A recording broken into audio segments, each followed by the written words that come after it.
Hello hi नमस्कार पात्र blogs को आपण मानक बहुत स्वागत। तो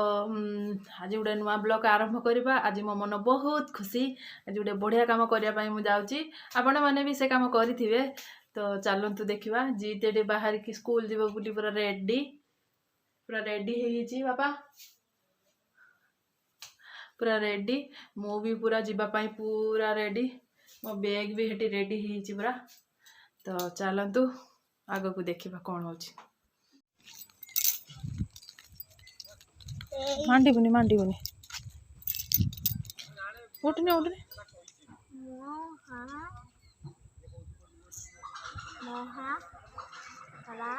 महाराजपुर।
आकरी मोटा टिके नहीं आता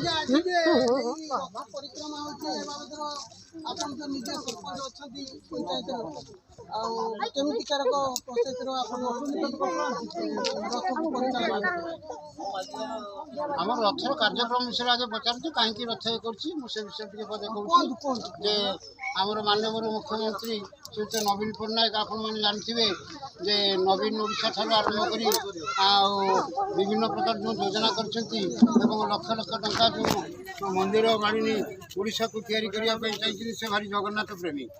आमर जो सचिव से जो आम रेजिग्नेशन देले से कहले कौन ना मु जगन्नाथ प्रेमी और नवीन बाबू को प्रेमी तेणु नवीन बाबू सारा ओडिशार प्रत्येक मंदिर को अकुंठ नेतृत्व जो अर्थ दान कर आगामी बर्तमान कम चलती आगामी दिन जो पूर्णांग हम तेणु यही परिप्रेक्षी नवीन बाबू जो जगन्नाथ प्रेमी ये उद्देश्य सारा ओडिशा रे जे जो रथ परिक्रमा जो प्रति पंचायत गंदी गंदी करा जाउछि तेणु आज मनीष जो बेफतगामी होची जे तेणु ये रथ चलिया माध्यम भजन कीर्तन और ये आध्यात्म चिंताधारा हवा फल लोक मान भर गोटे सचेतनता वृद्धि पाँच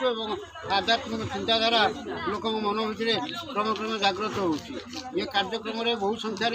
जे आम जो गाँ परिक्रमा करते आमर उद्देश्य था समस्त घर गोटे चाउल ये गुआ और चाउल अरुआ चाउल संग्रह करा बहु संख्यार लोक चाउल संग्रह कर गाड़ी जगह जगह ठिया हवा जो लोक मैंने आने जो बहुत विलम्ब होती कहीं सकाल ठार कार्यक्रम चलती माँ भौणी मैंने मध्याह्न भोजन व्यवस्था कराई तत्सहित अंगनवाड़ी कर्मी मैंने समस्ते सहयोग कर गाँ को पशिला मात्र गाँव महिला मैंने शंख हुड़ा जगन्नाथ मूर्ति जो रही आसी फूलमाल अर्पण कर भारी आनंद उल्लास सहित ये कार्यक्रम चलती जाओ मो पंचायत आज जो दिन में जो करा निश्चित भाव लोक भर आध्यात्मिक चेतनार एक आवेगपूर्ण भाव जो सृष्टि हे मोर विश्वास लोक मैंने जो बहुत समय बेफतगामी होती निश्चित भाव प्रभु जगन्नाथ पाखे आशा कर सत पाठ चलतु आम पंचायत उन्नति हो ओडिशा सरकार माननीय कार्यक्रम